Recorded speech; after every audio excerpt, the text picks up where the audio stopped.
Mwanaume mmoja mwenye umri wa miaka 40 aliyejulikana kwa jina la Emmanuel Nwedu kutoka Nigeria alifikishwa mbele ya mahakama ya hakimu mkazi ya Abakaliki, mahakama namba 11 siku ya Jumanne Mei 27 kwa tuhuma za kumuua mjomba wake na kunywa damu yake.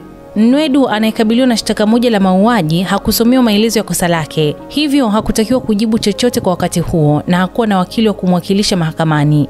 Wakili mwandamizi wa serikali aliyejulikana kwa jina la Emmanuel Alo alieleza mahakama kuwa mshtakiwa alitenda kosa hilo tarehe 24 Mei katika kijiji cha Ogboenyi, wilaya ya Ebonyi, jimbo la Ebonyi. Alo alieleza kuwa mshtakiwa alisababisha kifo cha Godwin Nwendu kwa kumpiga kwenye paji la uso kwa fimbo.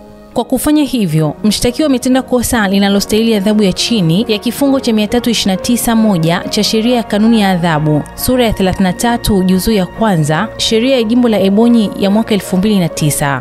Baada ya kuwasilishwa kwa jalada la kesi hiyo, mwendesha mashtaka aliomba mahakama iamuru mshtakiwa apelekwe katika gereza la shirikisho la urekebishaji tabia mjini Abakaliki.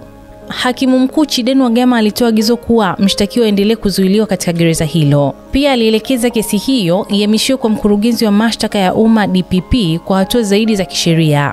Kesi hiyo imeahirishwa hadi tarehe 11 Juni kwa ajili ya kupokea taarifa za utekelezaji wa maagizo hayo.